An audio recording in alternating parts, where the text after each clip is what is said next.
ये ओंकार नाद एक मैजिकल वक्त होता है जिसमें पूरा हमारा वो जो आकार वजूद एक नाद में समा जाता है।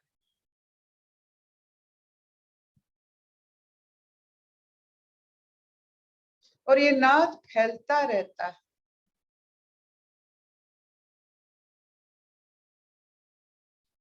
जैसे खाद्य के माध्यम से प्रकृति हमारे अंदर समाता है, वैसे नाद के माध्यम से हम ब्रह्मांड में समाते हैं। ये आपका सोच है कि आपका नाद कहाँ तक जाता है या कहाँ तक जा सकता है। ये आपका सोच और आपका विराटता है। आप अपने आप को क्या मानते हो? ब्रह्मांड का अंश। जैसे उंगली, ये छोटा सा उंगली अपने आप को क्या मानता है? छोटा उंगली या बड़े हिस्सा का अंश। वैसे आप अपने आप को क्या मानते हो? ये छोटा सा शरीर या बड़े हिस्सा का अंश। तो ये ओंकार नाद में आपका सोच बहुत काम देता है। अब कहाँ तक पहुंचते हो? ये ओंकार नाद में क्या क्या छूकर अपना जादू दिखाते हो, अपना वाइब्रेशन के माध्यम से कहाँ तक जा सकते हो, क्या क्या देखकर आते हो, क्या अनुभूतियां मिलती है, कैसे अपने आप से खुलकर पिंजरे से जब उड़ते हो ओंकार नाद में तो क्या क्या आपको महसूस होता है। ये सब आप ही का खुद का वर्णन होना चाहिए। हर दिन ओंकार नाद एक नया भाव सृष्टि करता है। तो चलिए आज स्वागता जी से पढ़ते हैं योग वशिष्ठ के और एक मनमुग्ध करने वाला कथा। तो शुरू करते हैं। हरिओम। आज की कथा छोटी सी है। इसका नाम है कच्छ गीता। कच्छ गीता। कच्छ गीता। एक समय देवदारू बृहस्पति के पुत्र, देवगुरु बृहस्पति के पुत्र कच्छ को परम शांति का अनुभव हुआ और सहज समाधि लग गई। समाधि से जागने पर उन्होंने आत्मा के सर्वव्यापक होने के विषय में निम्नोद्धृत विचारों युक्त एक गीत गाया। ये गीत वशिष्ठ जी ने रामचंद्र जी को सुनाया। सारा विश्व इस प्रकार आत्मा से परिपूर्ण है जैसे कि महाप्रलय में जगत जल से पूर्ण होता है। इसलिए मैं किस वस्तु को त्यागूं और किसके प्राप्त करने की इच्छा करूं? क्या करूं क्या ना करूं? कहाँ जाऊं? दुख भी आत्मा है, सुख भी आत्मा है, सब कुछ आत्ममय है। इसलिए किस बात की चिंता होनी चाहिए? देह के बाहर, देह के भीतर ऊपर नीचे आगे पीछे सब दिशाओं में आत्मा ही आत्मा है। अनात्म वस्तु कोई भी नहीं है। आत्मा सब जगह स्थित है। आत्मा ही सब कुछ है। कोई भी पदार्थ ऐसा नहीं है जो मेरा आत्मा नहीं है। जो कुछ संसार में है वो मेरा ही एक रूप है। मैं सब जगह सारे ब्रह्मांड में सन्मय रूप में पूर्ण हूँ। मैं पूर्ण हूँ, सर्वत्र पूर्ण रूप से स्थित हूँ, आनंद रूप हूँ। मेरे चारों ओर आनंद का समुद्र लहर मार रहा है। ऐसा कहते कहते कच्छ को फिर समाधि लग गई और वो परमानंद में लीन हो गया। हरिओम।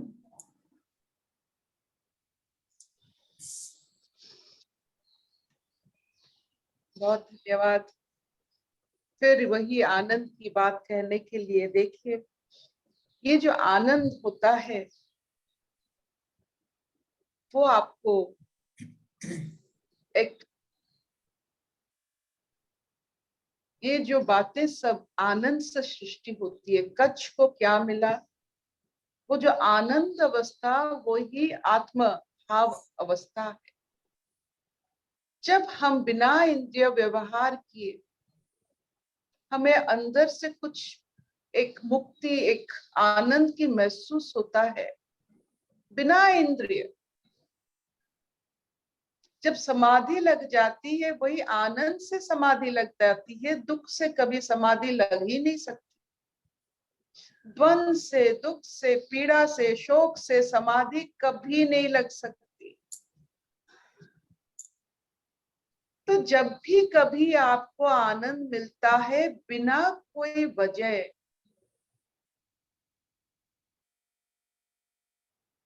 मान लो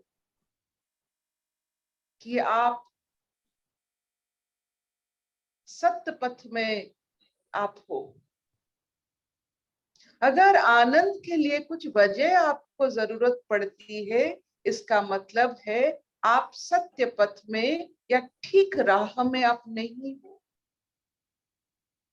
ठीक राह मतलब नहीं कि कोई काम ना करो, सिर्फ बैठे रहो, ये नहीं होता है। आनंद कभी किसी अवस्था का मोहताज नहीं है। आनंद मुक्त है सबसे। वो कहीं भी कभी भी आप उसे अनुभव कर सकते हो। वजह ही नहीं चाहिए आनंद के लिए। बहुत सारे इंसान हैं, बहुत सारे अवतारी हैं। आप देखिए युद्ध क्षेत्र में आनंद पूर्वक कृष्ण भगवान आनंद पूर्वक गीता का भास देते हैं। जो कच्छ ने कहा चारों तरफ तो मैं हूं, मैं किसको पकड़ूं किसको छोड़ूं, कौन सा मेरा है और कौन सा मेरा नहीं है। अगर मेरा सब कुछ है क्यों हम उसके लिए इतना लालच, मोह, लोभ क्यों हम व्यक्त करें। रामचंद्र जी के जीवन में सारा जीवन शायद यही यही कथा का बहुत असर रहा है। स्वर्णमय लंका में जाकर जब विभीषण को अपने राजपद दे रहे थे, उनके मन में क्यों नहीं आया ये भी मेरा है, क्यों ना हम इस पे भी राज करें। लक्ष्मण के मन में आया कि क्यों ना हम इस पे राज करें और इसके ऊपर अपना अस्तित्व जमाए। क्यों राम जी के मन में नहीं आया वो उतना विरल वाक्य, वो कहे कि जननी जन्मभूमिश्च स्वर्गादपि गरीयसी। जितना भी जहां भी हो, अपना जन्मभूमि होता है। और उनको मालूम है कि ये सब कुछ एक है। इसको कहाँ किसी को कहीं कुछ लेके जाना नहीं है, किसी को देना नहीं है, सब कुछ भरपूर है। राम जी के चरित्र अगर आप देखोगे वो पूर्ण कुंभ का, पूर्ण चंद्र का चरित्र है। कभी उनमें एक अभाव भाव, आधा अधूरा भाव परिलक्षित नहीं हुआ है। तो ये कच्छ की कहानी, बृहस्पति जो देवताओं के गुरु, उनके बेटे कच्छ, कच्छ की आनंद, कच्छ की समाधि। एक बार किसी की परिपूर्णता सुनने से ही खुद परिपूर्ण हो जाते हैं। अभी कच्छ की आनंद, कच्छ की समाधि सुनने से ही कच्छ की तरह हम भी परिपूर्ण होते हैं। तो कच्छ क्या कह रहे हैं? आनंद की बात कह रहे हैं कि इतने सालों के बाद जो राम जी ने सुने, तो हम भी सुनते हैं, हम भी परिपूर्ण हो जाते हैं। तो हम जब भी बात करते हैं, अगर आनंद की बात करें, चारों ओर परिपूर्णता परिलक्षित होगा। हम आधे अधूरे बात करते हैं, सब आधे अधूरे हो जाते हैं। अगर हम पूर्णता से, आनंद से सबके साथ मिले गुले, तो चारों तरफ आनंद और समाधिस्थ अवस्था रहेगा। आनंद और समाधि एक होता है। इंद्रिय अवस्था या इंद्रिय से लिए हुए कुछ बात सुख हो या दुख हो, या आपको आनंद तक नहीं ले जा सकता है। और आनंद विकसित होता है, चारों तरफ भरता है।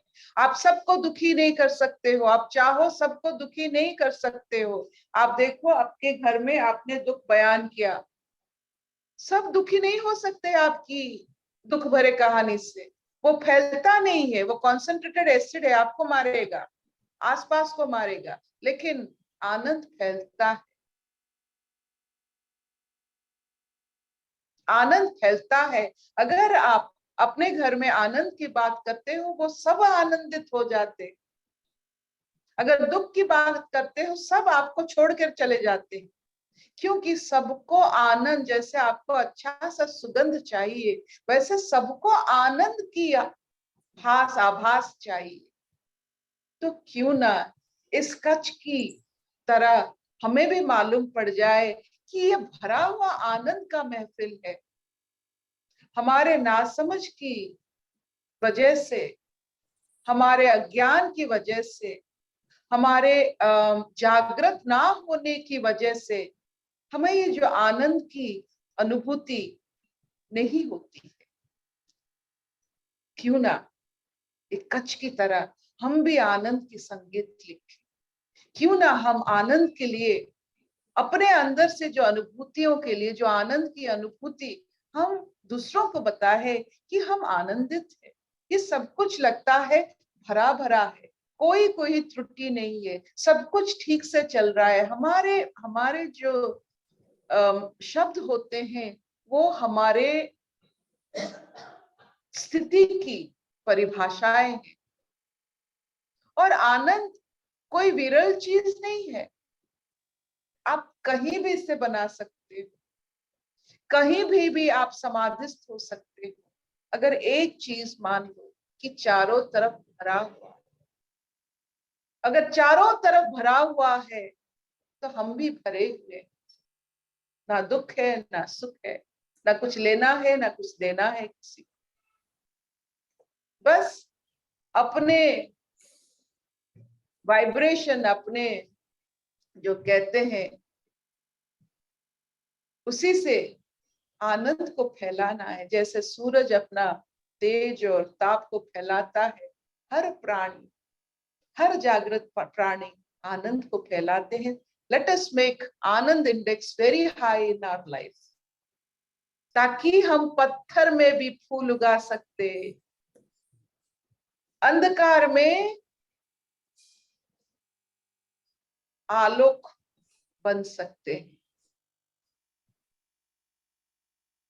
अगर आप देखो, आप में इतना आनंद पैदा करने की शक्ति हो जाए कि आप कहीं भी पीड़ा में आनंदित हो सकते हो, आनंद का आभास दे सकते हो। Your words will create the state of samadhi anywhere and everywhere. तो कच्छ को प्रणाम, बृहस्पति जी को प्रणाम, वशिष्ठ जी को प्रणाम, राम जी को प्रणाम और स्वागता जी को प्रणाम।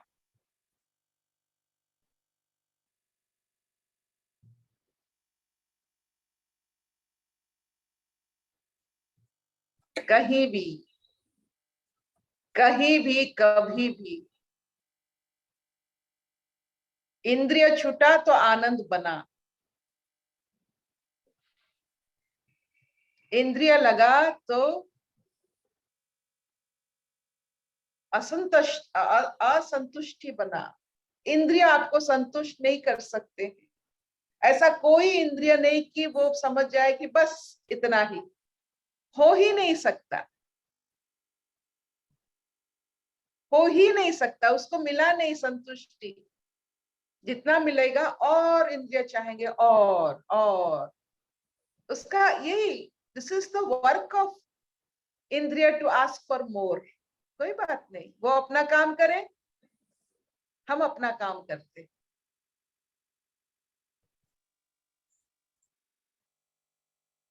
तो क्या मोर चाहिए? आनंद मोर चाहिए। एक बार ये समझ लीजिए कि चारों तरफ भरा हुआ है, ना आप कुछ भर सकते हो ना कुछ ले सकते हो उससे। चारों तरफ सब भरे हुए हैं। सिर्फ अज्ञान के कारण अपने आप को अभाव ग्रस्त मानते हैं, क्योंकि मन में भाव नहीं होता है, इसीलिए अभाव मन की बात है।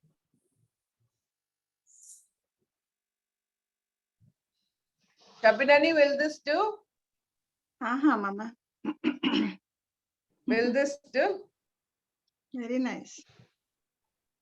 तो कच्छ की तरह, बृहस्पति की बेटे की तरह हम भी ये समझ ले, एवरीथिंग इज जस्ट परफेक्ट। हमसे परफेक्शन नहीं बनता है, हम परफेक्शन को इम्परफेक्शन नहीं कर सकते। अपने अज्ञान के कारण बार बार वो मेंढक की तरह, हमने हर बार एक कहानी जरूर सुनाते हैं, मेंढक की कहानी मुझे बहुत पसंद। हर दिन एक हाथी जाता है मेंढक के घर से होकर, एक हाथी जाता है, मेंढक को डर लगता है, अपनी वो जो होल क्या कहते हैं, what is the Hindi of hole, गड्ढा। जहाँ, हाँ अपने घर के अंदर तो घुस जाता है। हाथी जब आता है अपने घर के अंदर घुस जाता है। तो एक दिन उस मेंढक को एक चिक चिक क्या करता हुआ रोशन का कोई एक सिक्का मिला। तो उसको लगा ये सबसे बड़ा आविष्कार उसके जीवन में। तो उस चमकती हुई चीजों को लेकर वो इतना आनंद हुआ कि उसमें एकदम आ गया कि ये सब कुछ है, ये मेरे पास है, मतलब मैं राजा हूँ, मैं कुछ भी कर सकता हूँ। तो वो जो चमकता हुआ चीज को लेकर अपने गड्ढे में गया, तो उसके मन में तो बहुत तेज आ गया कि मेरे पास सब कुछ है। हाथी फिर वही रास्ते में चल के गया। तो वो मेंढक क्या क्या इतना उसका क्रोध था कि वो जाकर हाथी के पैर में अपना पैर लगाकर आ गया, मैं हाथी को मार दिया। क्योंकि वो सोच रहा है कि वो चमकता हुआ चीज सब कुछ है। उसके अंदर इतना बल आ गया कि वो हाथी के जाकर मारकर आकर बहुत खुश हो गया। हाथी को पता ही नहीं चला। हाथी को पता ही नहीं चला एक मेंढक उसको मार रहा है। किसके कारण मान रहा है? वो चमकती चीजों के कारण अपना भाव में विहोल होकर लगता है उसको सब कुछ मिल गया, वही जीवन का सब कुछ है, इसीलिए वो हाथी को मार रहा है। उसके मन में देखिए, और हाथी को पता ही नहीं चल रहा है। हमारे जीवन में ऐसे बहुत चीज हम मारते हैं, फेंकते, पता नहीं चलता है किसी को मतलब कोई फर्क ही नहीं पड़ता है। तो मेंढक मत बनिए, चमकती चीजों रखिए, लेकिन इसके वजह नहीं हो सकता है किसी को दिखाने के लिए और देखने के लिए, समय नष्ट करने के लिए। ये सब करना है कीजिए, लेकिन कोई फर्क नहीं पड़ता किसी को। सब कुछ संपूर्ण है। आप संपूर्ण, पूर्णमद पूर्णमिदं पूर्णस्य पूर्णमुच्यते पूर्णस्य पूर्णमादाय पूर्णमेवावशिष्यते। Everything, the invisible is whole, the visible is whole.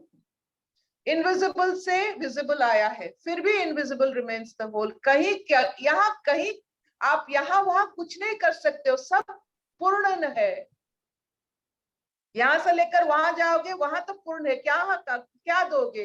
वहां से लेकर यहाँ आओगे, यहाँ भी पूर्ण है, क्या करोगे? यहाँ तो सब पूर्णता है। कहाँ भागते फिरोगे, कहाँ भागते फिरोगे? यहाँ से छोटा सा लेकर वहां गए, वहां तो डाल दिए, वहां से लेकर यहाँ आ गए। कितने बार हम ये चूहे की तरह यहाँ वहां भटकते रहे, पूर्ण करने के लिए, अपने हिसाब से सबको पूर्ण करने के लिए। हम सोचते हैं कि हम सबको पूर्ण नहीं कर सकते हैं। पूर्णता अपने अंदर की कहानी है, किसी को आप दे नहीं सकते। आनंद, आप आनंद में हो, यही आपका सबसे बड़ा चमत्कार आपके जीवन में। आप पूर्ण हो आनंद में। Will this do? कोई क्वेश्चन है? अगर कोई क्वेश्चन है, अगर जरूर पूछना है।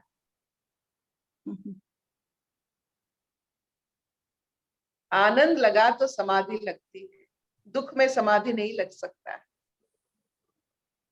आनंद के सिवा और कुछ में आपको समाधिष्ट अवस्था या दृष्टा अवस्था नहीं मिलता है। जो आनंद में रहता है वही दृष्टा है।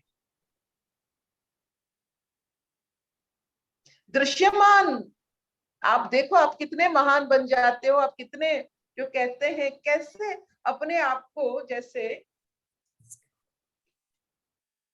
दृश्यमान और दृष्टा में बहुत सुंदर का भाव होता है। जो दृष्टा जानते हैं ये सब दृश्यमान है और एक ही जैसा है। दृश्यमान हर चीज एक है, तो उसको पाना, खोना, संलग्न होना, अलग होना, इसमें कोई मतलब, आप देखो जितने भी चीज आपके जब जीवन में दृश्यमान है, इसको आप क्या पा सकते हो, क्या खो सकते हो? आप पेड़ को क्या पा सकते हो? पेड़ को खो दिया। आकाश को पाया, आकाश को खो दिया। कुछ नहीं होता है दृश्यमान में, ना वो आपका है ना आप उसके हो। यू आर द दृष्टा। तो अपने आप को दृष्टा मानकर ये दृश्यमान को देख के, ईश्वर की रचना को अनुभव करके अपने आनंद को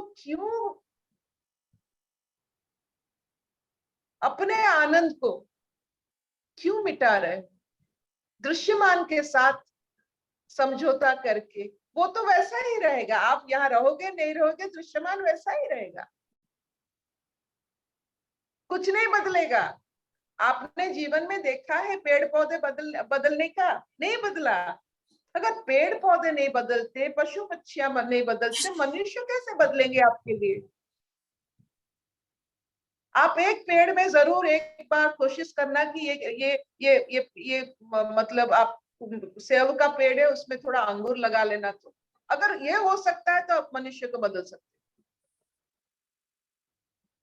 नहीं होता है।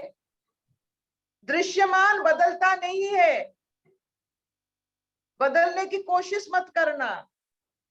जो जैसा है वो भरा हुआ है। तो आप मनुष्य के जीवन खुद आप देखो, आप भी बदल नहीं पाओगे तो दूसरे कैसे बदलेंगे? तो कभी भी दृश्यमान के साथ इतना मत समय बिताओ कि अपना आनंद और समाधिष्ट और दृष्टा अवस्था से आप निचले योनि में आओ। समय नष्ट होता है।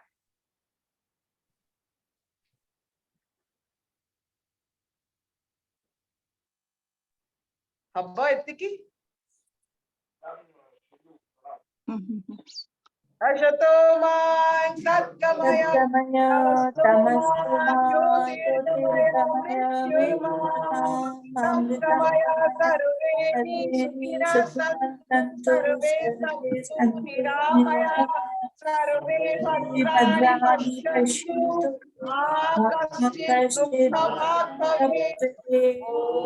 ॐ शान्ति शान्ति शान्ति।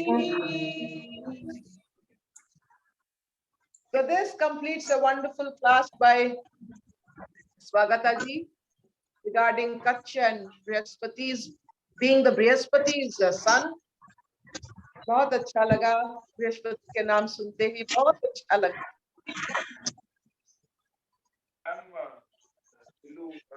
और आज का टेक होम नोट है, सब भरा हुआ है, आप आनंद उठाओ, किसको भरने की मत करो, अब आनंद में रहो, सब भरे हुए हैं। डोंट इंडल्ज, अपने इंद्रियों के माध्यम से किसी को न खुद आनंद प्राप्ति होता है, न किसी को आप आनंद दे सकते हो। You cannot give Anand to anyone.